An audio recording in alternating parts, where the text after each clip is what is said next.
it's not actually quite easy to run a Match3 UA, right? For a male audience. Exactly, for my audience. It won't be a huge surprise to hear that we don't show Match3 in our UAs. I mean, of course we tried. We've tried. Again, I don't know, guys from Royal Match, they're doing something great. Match3 is working. We try to do some similar stuff, but CPI, as we already say, it's like more than $50 per install in US.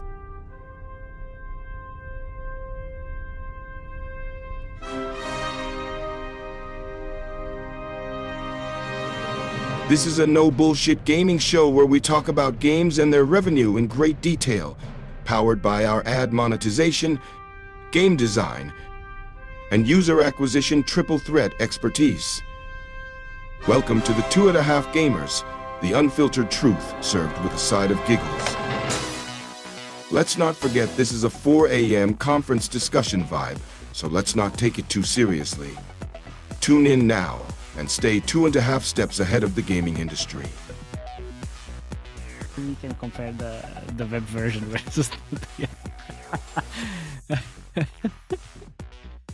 Hello everybody. Welcome these 2.5 Gamers, and as we are kind of entering summer, we will have a lot of special episodes, I guess. I'm back. And today we have one special guest, but we are going to talk about a game again, this time live review, but this time it's not going to be more about the product, but more about the marketing, because the marketing part of this game is very, very interesting. So again, welcome. My name is Matej, Lancaric. I'm Jakub, Remia. And we are your hosts for today. And the special guest is Dmitry from Space Ape. Welcome, Dmitry. Can you talk about yourself? Who are you? What are you doing at Space Ape and stuff? Yeah, sure. Thanks for having me, guys. So my name is Dmitry. I've been working for Space Ape Games for like more than 3 years, and I did a lot of different things there, mostly focusing on UA and creative productions. Because, right now, creative is kind of one of the main leverages you can use to improve the performance. Nice. And we met in January face-to-face. We shared the stage because we were talking about TikTok and TikTok Creative Challenge and videos and creatives, as you said. So this discussion started a long time ago. So it's great that we can have you here. Felix is not here because he's coming from a festival as well. So yeah, you switched. We switched. You were on the boat before. Yeah. No, he is the festival one. Easy. Oh, there are a few festivals in Slovakia during the summer, so let's see how it goes. Right, and the game we are talking about is Chrome Valley Customs. Slightly different spin on the Match3 genre. So I'm really interested in a few things, but let's start with you, Jakub, I guess. Yep. Also, if you hear any bullshit, Dmitry, tell us right away. Yeah, of course. Because you are here now to correct us, or just share some insights, because we're usually working with sensor tower data, not usually, but all the time actually. So as we found out in the previous episodes, it's still external data. There can be some discrepancies. Yeah, but also like even stuff we assume, because again, we're surface level kind of reviewing games, not really knowing what do you mean surface level reviews? Like it's like we don't know the like exact development decisions that could happen, that we assume happen, but again, you can correct those. But it's not surface level. I don't know all the all the stuff. That's perfect then. No, it's pretty good. Yeah. So let's frame the game a little bit as usual. So Chrome Valley Customs, if I get it right, global launched somewhere last year in June. So pretty much like nearing 1 year anniversary from global launch now. Holding steadily somewhere around like 40 to 50K a day, with downloads going again somewhere there like 12, 13K a day, pretty much. Currently being the biggest Space Ape game, even bigger than Beatstar, if I get it right. Yeah, performance-wise. Yeah, performance-wise for sure. Yeah. Okay. It was definitely like the biggest launch for the whole company. Yeah. all the Okay. like 12-year history. Yeah, Nice. there's this big bump. Like, as I said, like if I understand BeatStar, the music game makes a lot of ad revenue, which we can't see here. So that's why I was kind of hesitant to say that if it's right or not. But yeah, let's see. Is. Yeah, it is.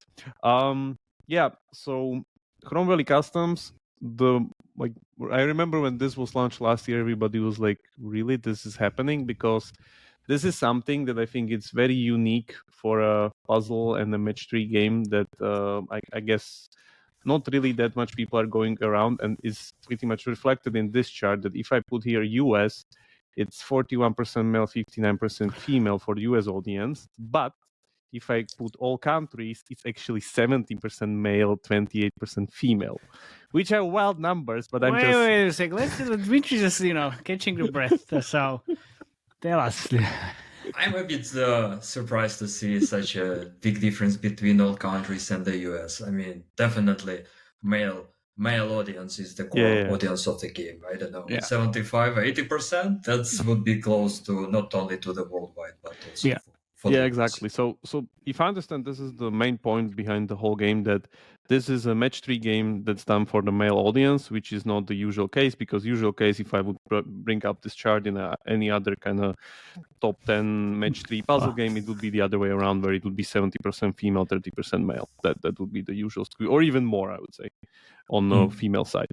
Yeah, correct. But also, I think you saw that when Royal Match was released, and if you check Royal Match gender split, it will show something closer to 50-50, or I don't know, maybe 40% of male audience and 60% of female.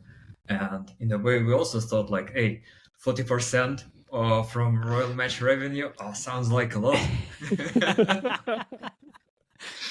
Yeah, so this is the unique USP of the game, that it's like a match-3 focused on male audience, and I think it goes very big lengths to kind of communicate the fantasy pretty on point. I was really happily surprised when I was playing the game, especially because the second car is a Japanese drift car, which all my car knowledge basically comes from Initial D car anime. So that's there. But other than that, I think it's really great. The polish and the visuals and the animations are amazing. Like, you pretty much slowly go and retrofit the let's talk firstly about the meta. So you retrofit these cars where you always have these kind of 3 choices, even nicely commented by the Hanks Notes, which is the owner of the garage. He gives you always this kind of a rundown of this you can do for this and this or whatever. You can still by the way, play with the cars even after you retrofit them completely. All is done in this nice and sleek animation. And then kind of story progresses, continues, and you get to assign new quests as you go there, which you need to get and complete by having currency coins. And then these currency coins, of course, are taken from playing the levels in between the car retrofit, whatever. That's there. As per usual, the episodes, rather than our usual rundown mention or whatever, the usual thing that you see freezing families in, we have episodes based on the cars, which are, if I get that right, all licensed and real world cars, which isn't an easy feat, if I get that right. And then after you do these, you can then, again, as I said, even change what you have already there and tinker with your decisions. And then the car in the end runs into the sunset and new episodes come in, which is the kind of a new meta. Regarding the core itself, I would say pretty standard, even though one thing I'm really liking a lot, which, because I'm not, I guess, that deep into the match-3 puzzle genre, is this kind of a, I don't know even how you call it, this fan thing, where you have the usual kind of the rocket booster, the bomb blast booster, the match-3 everything booster, but then you have this kind of a, if you match 4 things together in a square, you create it. And what it does, it literally delivers the booster where you need it the most, which is great. Which, as I said, I don't know if this is an innovation Chrome Valley Customs or is it taken from somewhere, because I know Soda also had this kind of fishes flying from somewhere, but I never saw it in a combination that if I combine it with the booster, it actually flies somewhere. It's a good question. It's definitely it's a booster. Yeah, maybe you can use it in other games. I'm quite sure if you combine it with another. It's really nice. Like it's really nice. It adds a little bit more strategy to the gameplay that you actually need to think a little bit more. We have our usual kind of puzzle-based levels that are move-based. So whenever we run out of moves, we lose, and there's like a lot of kind of mechanics played around it. You already could see that there's the streak mechanic, which means that if I win in a row, I have all of these boosters in the beginning of the game as bonus. Man, if the I streak lose, mechanic is like so popular thing right now. I'd love it. Streak mechanic is pretty much everywhere, and it's doing marvels because, of course, if you lose basically and you want to keep your streak, then you pay. So we have another monetization vector pretty much in the game. So that's there. Yeah. Yeah, but again, the game is super smooth. It's all pretty much card themed around the whole thing. Like currently I have this hot iron kind of that we need to get rid of. Lots of cascades, lots of explosion. This is, by the way, very typical for like a Match3 or swap game, whereas compared to like click to match, which is the royal match we were referring before, you don't have cascades there. Here you have a lot of these kind of stuff flying around. There we go. See, so we delivered the barrel right there. Man, that thing is also in homescapes and gardenscapes. The fan is just, it's something else. But I haven't, as I said, seen the fan delivering the boosters. If you combine it with one of the other boosters, see, it kind of moves where it needs to go. But I could be, I just haven't seen that many Match3 games dear lately. Listeners, please share your Match3 knowledge and experience in our Slack channel. You can join from the link in the show notes. You can call our bullshit as usual and see if I'm calling this right away. It's definitely in homescapes and gardenscapes. Let's see. The other interesting thing, there's an upsell directly at the fail state, which is great. We see this more and more. Last time I seen it, I think it was with Hexasword or like other kind of lots of these hybrid casual puzzlers. They also had upsell of an offer directly during fail state, which is again a little bit of a newer spectrum. But there's only one sell, but two. Yeah, two offers actually, not one. Yeah. All for you guys. Yeah, thank you. Thanks, Dmitry. Love it. It's good. So that's there, and you see how this kind of progressively goes up. And if I come, it again refers to the thing that we would lose the streak, which is the supercharger. Nice. That's the thing. If we actually lose it, there's the streak and goes away. Yeah, that's for the mechanics. The other thing that I saw, there's this kind of permanent event that's happening. I don't know if this is scripted by first-time user or if it's just because I had like luck during the event time, but there's a lot of kind of quests that you need to complete and do. For instance, now I need to collect these red barrels, which is technically the red token.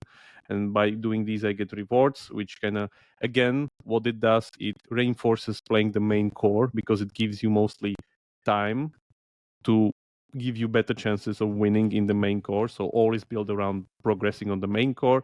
Yesterday, not today, when I was playing it, there was this mechanic event, which again put you against random players when you need to win in a leaderboard. We've seen it many times here. It's like these kind of short-term events that are being like thrown around in the industry. That's also kind of up to the par. And I think there's the photo option that you can get like stuff into your scrapbook, and that's pretty much it, if I understand correctly. I don't know if there's like more features that I need to like unlock later down the line. I got level 56. Matej, where did you get? 87. 87. So any new features that you saw that I didn't? Pretty much the same, yeah. So I would guess that there are still event features that we haven't seen, which are in rotation, that come and go as per the like weekly or monthly schedule, which are popping up here, like the sale offers that are pretty much here. But that's pretty much it. Like the whole story and like this kind of a setup where you have the completion of the car and the whole kind of, this is basically the star currency that you would see in other games where you would have used the stars to renovate this and that. Here you have it a little bit more granular with being this kind of a gold thing. It gives you a little bit more possibilities because here, like for instance, if I had 3, I could do here and there, but that's it pretty much. And that's it, I guess. That's the main feature set of the game. It plays very, very smooth, I must say. Super smooth. Yeah. The thing is, like, why the hell would you go for or after a male audience? Where is this coming from?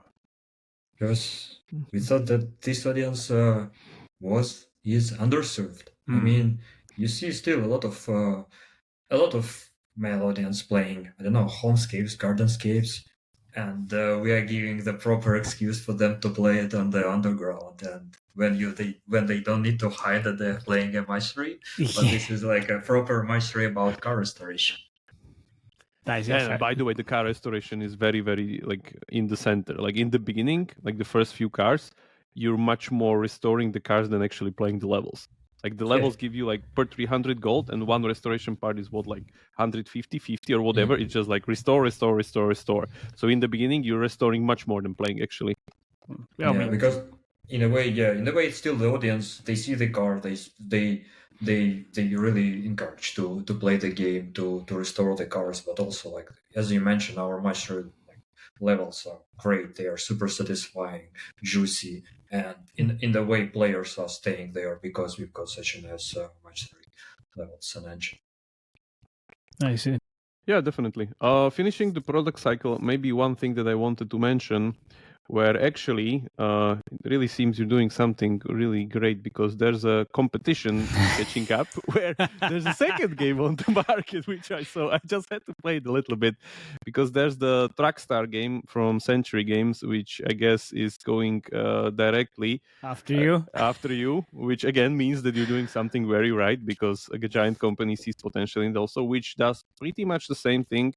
I would say a few differences are that they're portrait instead of landscape. They are not that story heavy. The story is very light, and even between the like different options as I'm refurbishing the car, I don't even have the option to like there's no Hank pretty much telling me the story and giving me some kind of background. Even the story is not there. It's pretty much like this part, that part is a usual like Gardenscapes yellow bench versus blue bench thing. Yeah. But regarding the level design, regarding the setup, regarding the meta, it's very clear that it's doing pretty much like directly going after you. I think the only difference that I saw mechanically wise is that they have this kind of communication mechanic where they mention which new mechanic within the levels is being kind of introduced. Where did we see that? Yeah, where did we see that? In the hybrid casual puzzlers, they have that, of course. So just pointing out this is currently doing something like 30,000 30K a day, and scaling to something like where we are something like 50. Sorry, no, those on the download chart. Yeah. 50 to 60K downloads a day. Yeah, so they're definitely kind of going in that same boat. Maybe you're pretty much aware of these guys coming at you. Of course. Any other that I missed? That's like going after the male like customs or however you spin it Match3 category. I think there were also like couple of game developers who released something like similar. a small ones. Yeah. Yeah, much smaller, of course. Trackstar is a nice competitor. Yeah. Like it's pretty much acknowledgement that you're doing something very good. That's what I can say. Thanks. Yeah, but it's not actually quite easy to run a Match3 UA, right? For a male audience. Exactly, for a male audience. It won't be a huge surprise to hear that we don't show Match3 in our UAs. I mean, of course we've tried. Again, I don't know, guys from Royal Match, they're doing something great. Match3 is working. We try to do some similar stuff, but CPI, as we already say, it's like more than $50 per install in US. So I don't know. It's hard to be profitable, and another part is hard to scale those creatives. That's why we decided, hey, cars. We like at the beginning when the game was only an idea, we ran some marketability tests. We found out that the cars and restoring cars is a fantastic fantasy to engage players. We definitely catch the attention. That's why we were pretty confident with meta. Nice. And what were the other themes or against the restoration of the cars, if you remember, and if you can share? So which one we tested? Yeah. So we kind of knew that we would like to go for Match3, and in a way we ran a lot of static tests with different fantasies. Something was about like cafe, restaurant, Okay. some other things which weren't like so which weren't like male oriented at all, but from like even this cheap CTR test, we saw that there is a huge appeal, and later we also ran some surveys Nice. and collected the answers from potential players about what they would like to see, what they thought the game would be about, and it helped to form the whole. Have you run these on Facebook ads or? Oh, nice. Yeah. Yeah, so we use Facebook ads, static ads there, and it led to the survey. So yeah, nice. Honestly, the car theme and everything around cars, I usually saw a super low CPIs for any car game that I managed, but it was more like a sports game rather than Match3. So yeah, of course, and also like I think like 3 years ago there were like a lot of hyper casual games around the same fantasy release. There was like a Car Mechanic from Boombeat, Fix My Car from Zynga, and I mean they scaled a lot. It was like 2-3 million installs in the US for hyper casual games. So definitely we could monetize better than them, and still we could use all the tricks they use in their UA. And have you been using also like some of the like hyper casual type of let's call them mechanics or games in your creatives? Of course, runner is the thing.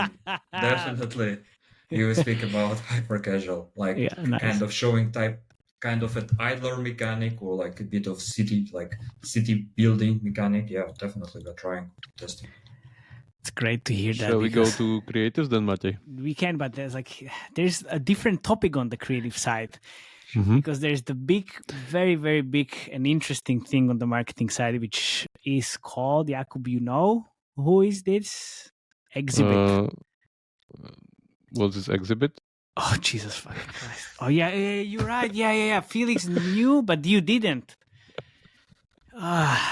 Okay, let me just share the screen, man. And if you don't know this guy, then you just need to get the fuck out of here immediately from this podcast, because are we talking about the UA differentiation of sources or what?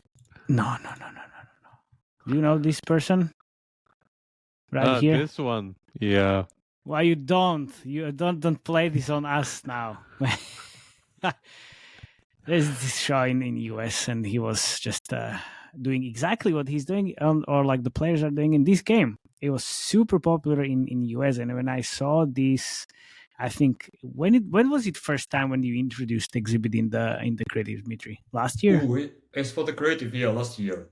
So we used Cameo as a platform to find some nice actors, TV hosts, and I don't know. So I personally watched Be My Ride a lot. Me too. I didn't know. I mean, I didn't know anyone else to look on Cameo. To be honest, that's why it was kind of an easy choice. So we found it, contacted, and he recorded the first Cameo, like I don't know, in a day or so. Yeah. We pushed it even like without any specific end car, as it was from Cameo, and it worked enormously well. It was a top spending creative for Google Ads for a couple of months or so. Yeah, because it fits the audience so well. It's amazing, and I almost shit my pants when I saw it in your creatives. I was like, wow, this makes so much sense. But can you tell us a little bit more about the story, like how you went from Cameo, and like how is it even possible like he's actually in the game? Oh, so I would say we've got a great marketing team, which that's the secret. Yeah. Because again, I mean, with Cameo, we tested a lot of different actors, TV hosts, and we saw that Xzibit resonated enormously well with the audience. We ran some marketing research about Xzibit, about our audience, our game audience. We asked a lot of questions about whom they know, which game they're playing, which TV shows they watched, who would be their first suggestion about who could be in our UA or in game. And definitely Xzibit popped out there. and then it was kind of an option for us. When we saw that the Cameo video spent so much, we thought that we could make a bigger bet on that. That's why we contacted him, worked together on a much bigger marketing campaign. Okay, now I know. I don't know the guy because I know the other show actually. I watched the West Coast Custom thing. Yeah. So that's not Pimp My Ride. Yeah. I mean, but the garage is called West Coast Customs. Yes. Yeah, that one. Okay. For those who don't know, we're talking about TV shows about shows like tuning cars. Cars, yeah, exactly. I like the Pimp My Ride was like the only thing back in the days where you could, I could actually watch on YouTube or somewhere. Yeah, also on MTV. And the thing is, also like I don't remember how old I was, but basically those young people who watch it, those childs who watch it, they grew up, they still remember the show, and now it's our core audience. Yeah, it's exactly. Like people are around like a bit 30 or maybe a bit older. I'm 35, I remember it, and it's exactly. That's a perfect match. And it's from 2004 to 2009, the Pimp My Ride show. There you go. Also, I think when I was talking to Derek, your colleague on the marketing side, he explained like all this. Like you actually approached on the Cameo and then got in touch with him, and then what was like last month or so when you started working on this like big marketing campaign and putting him in the game. Yeah, sure. It was the beginning of May we started a marketing campaign, but before that there was quite a lot of work done because he visited our office. We went for a shooting in LA to make proper trailer with him, proper announcement, and then we prepared all the assets and start pushing UA videos, App Store, and of course the game itself. Yeah, because honestly, like you can see. Oh, this is a playable actually. So we try to use all the formats, static, playable videos. Yeah, it's so loud on my end, but you can't hear it. It's such a good. I mean, this is like a proper marketing and product combination. Again, I love this. Fail ads, they're still working. It's the best. Yeah. It's like it's great to hear because we are kind of like talking about this all the time. Because you have failed, you have. Oh, by the way, like the use of this kind of. I mean, he is kind of like IP, or that we can put him in the IP category, right? So, do you see like a discount on the CPIs when using Xzibit in comparison to non-Xzibit campaigns, creatives? It really depends from channel to channel. We are still working on the analysis of this marketing campaign, but in some channels CPIs were lower. In some CPIs were higher, but ROS was also higher. So it's hard to say that it just decreased CPI. Yeah. Okay. But yeah, like so I see also 52 seconds long form videos even on Facebook. Are you focusing more on the long form now? Because I see that across a lot of different companies. I can say that it's like 100% focus. Still, I would say our standard creative is 30 seconds. And then when we see something working, we just try like as this example, we just try and mix two kind of creatives into one. So it still have got some logic when the videos are shown, but in a way it's just putting two together and checking how they will perform. And as you mentioned, this type of 50, 60 seconds videos, they are working not only on SDK networks, but also like on Meta. Would be a big surprise on TikTok because still you could hear that like 50 seconds, this is the maximum. I don't know. I still would say that it's better to test, and in some cases, like longer formats would be the the best creative by CPI and scale. Yeah, exactly. That's what I see also across the different games as well, because it started on Google, and then I think I saw it on Hero Wars. A lot of time, like 2-minute long videos on Facebook. And I was like, okay, interesting. Then Royal Match also is doing 50, 60-second videos. So not bad, not bad. So in here I see in May, in terms of the UA channel mix, Google, Apple, Iron Source, Facebook, and TikTok. But when I go to June, it's no Iron Source, no Google. We turned off Google, but that could be quite a big surprise.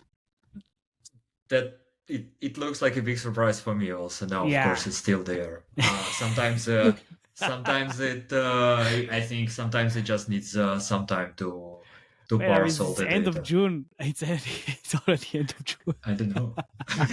No, I was like, I think Google Ads is like one of the most predictable channel in a way. Maybe it's not number one, but definitely somewhere in top 3 channels. Nice. So if I would guess, so I guess it's Uplavin, absolutely on the top, and then there's Google, and on iOS, TikTok is still there even this month. So I guess TikTok. And you were talking about TikTok Creative Challenge in January, so I guess it's not that bad. And Moloko. Moloko we're using. It's still not. I think it's just not available on Sensor Tower, but we use Moloko. Nice. Any other like non-traditional UA channels you would say it's working for you guys?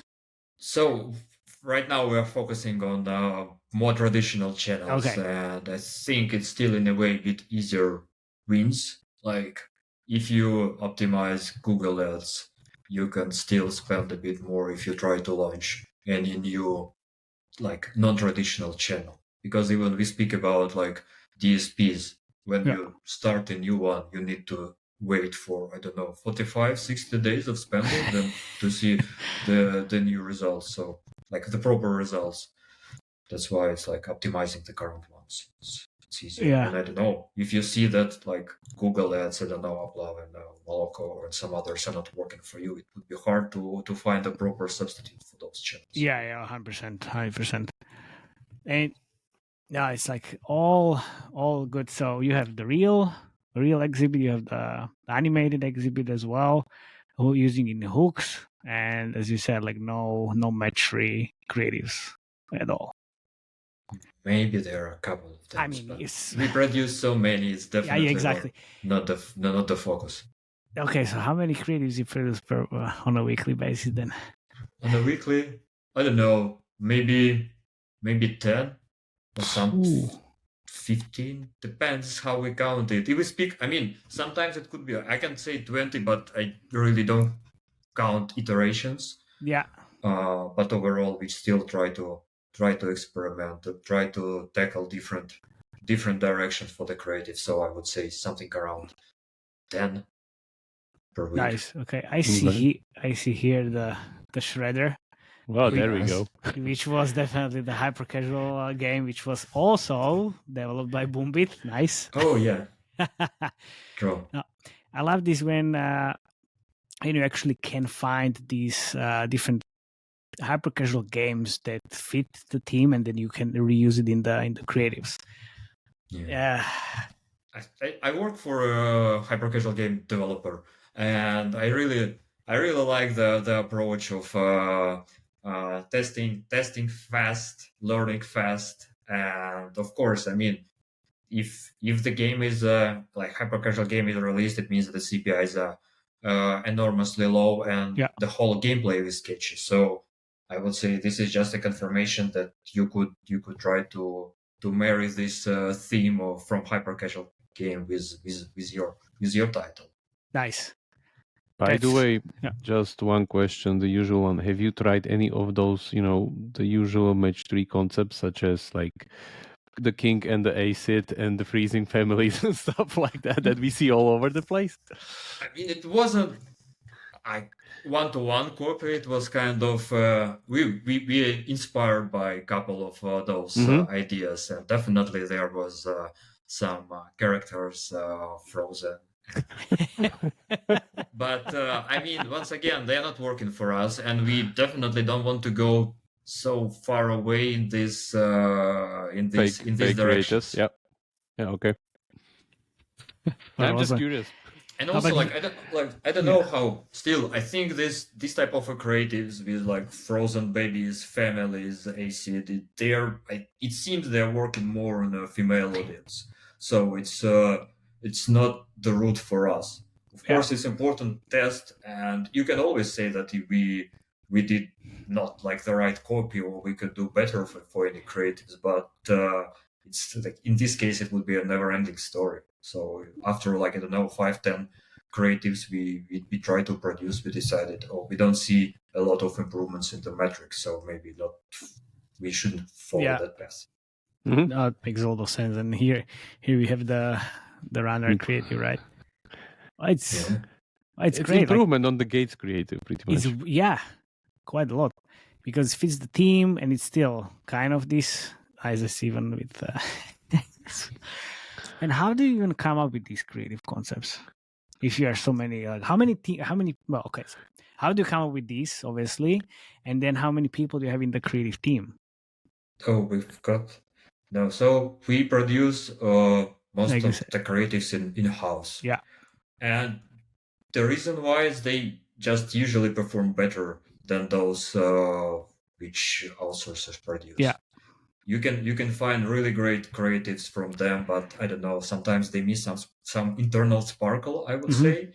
Hard to say, because we work with a couple of outsource agencies, and I loved some of the creatives.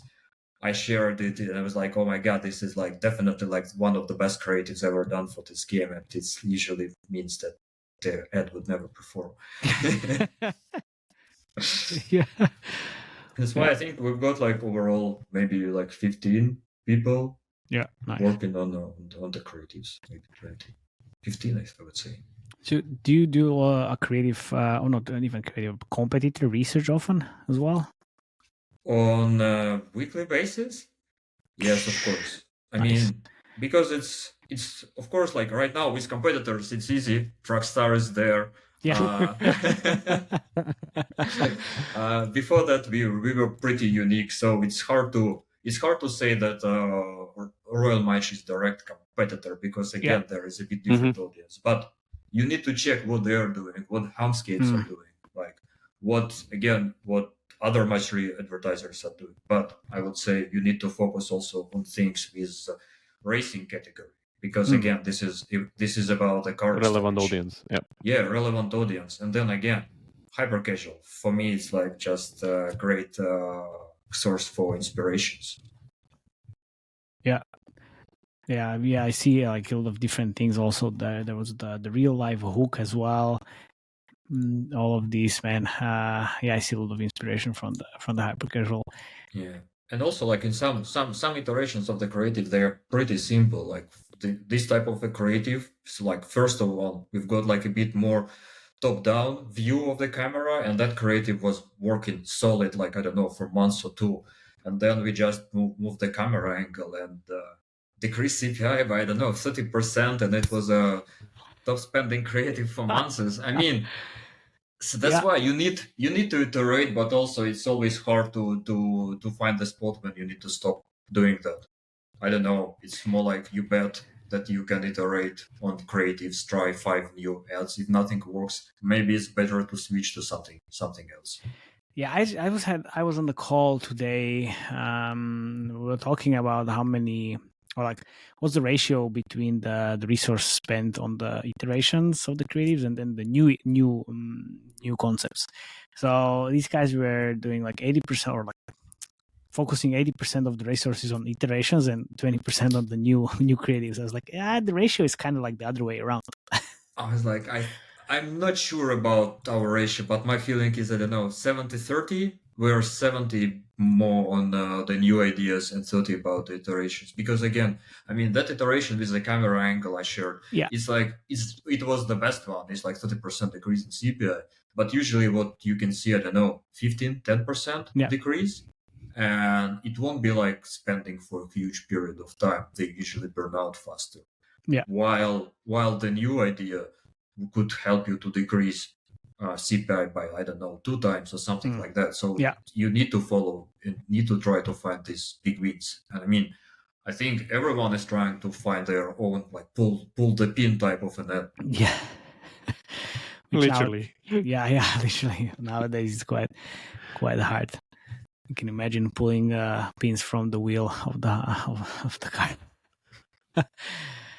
No, but it's just like super interesting stuff, especially on the marketing side, because it's like so many different angles. Also, what's the approach of of you testing new UA channels? Like the new UA testing channels? Like a new UA channel, like how do you pick new UA channel? Do you kind of implement that to your UA mix? Yeah, I think it's a couple of things. We've got a very experienced team. They previously worked with a lot of channels. And we've got a capacity. We just discuss internally what we think would be kind of not easier, but what channel could bring us the most value, like by scale, spend, and of course profitability. Then we also there is also a nice Slack channel with 2.5 gamers. You should join that and ask people from the industry. I think that's pretty cool to work in gaming, where it's like everyone is pretty transparent about what is working, what is not, and that's also kind of a sanity check when we discuss about which channel should we follow, should we work next. Just checking the industry if it's still relevant. Yeah. And then again, similar thing. You need to be prepared. If you would like to go and test a new DSP, you need to be ready to spend for 60 days and being unprofitable. Yeah, that's also depending on the state of a game. And so good. I love it. Any creative that we didn't see in the Sensor Tower data that you are now scaling rapidly? I think Sensor Tower is pretty good in catching the creatives. Yeah. Maybe like when they show the impression ratio, they are not the best. But, I can see that. Yeah, I can see that. That's especially with the June no Google, it doesn't really make so much sense, to be honest. But overall, I think it is still pretty nice to see that with Chrome Valley Customs, a lot of different types of creatives work. So you shared it was like CGI is working, like real gameplay. So that's also a nice part of it. We are adding a new car we are constantly adding new cars to the game, and we've got kind of in the Unity project, we've got a special branch from which our artists could record all the restoration. So every car we make a 30 seconds video, like kind of a time lapse of the restoration. And that's how we measure which car is more appealing to the audience. Because of course, some muscle cars, they're usually doing the best, but also a pickup, I don't know, I would never guess. I would think a Japanese drift car should be the best one, but it wasn't the case. We still use it sometimes when the theme of the creative is more relevant to a drag racing car. But overall, some kind of a pickup is also doing great. And it's great because you're just kind of confirmed a lot of things that we talked about, in the few of the last episodes when we were talking about creatives and the inspiration and where you should get it, and how you should kind of think outside of your game and even genre sometimes. So also great. The frequency, by the way, for those who didn't catch it, 10 creators a week, not the month. Yeah, not the month. Yeah, again, creatives is the main leverage, so you need to invest into that. And networks, they behave more like a black box, so they are asking for more creatives in any case. And of course, some of them could be too demanding, refresh 2 times per week, 3 times per week. I would say, speaking about TikTok. So this is a bit. This is a bit too fast, and I don't think that you can you can really do that. But overall, I think it's a nice cadence to update the creatives. Of course, it's like when we produce 10 creatives, not 10 of them are going live. I think I don't know, 3 of them, potentially 3. I mean, I would say that would be great if 3 of them will go live. Like 1 or 2, this is still nice result because still we produce, we test them, and only after seeing the test results, we make our resizes and put those creative to the business as usual campaigns. Nice. It was just a random thought. A drag race creative, type of creative, similar to CSR. Have you tried that before? Yeah, I think we are working on something on that. Most probably you just, you tested like 10,000 different concepts already. Yeah.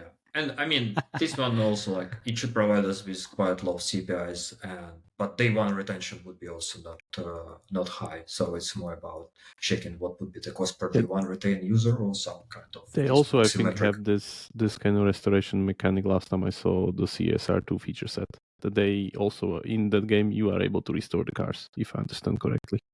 They definitely focus a lot on customization, putting decals, nice, beautiful rims, and all this stuff. Soft launch currently, so they, I guess you know.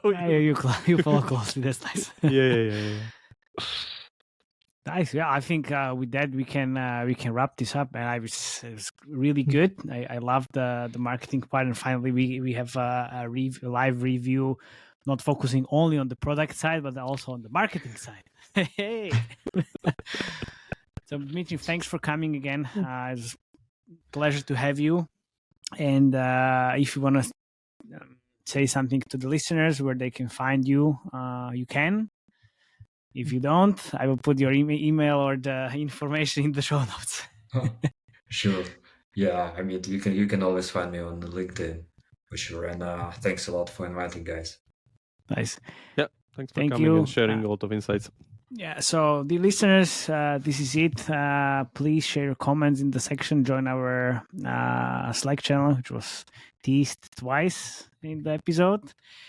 And please subscribe and share with your colleagues, dogs, and cats. Because kids love it. Thank you. Cheers. Bye-bye. Ciao.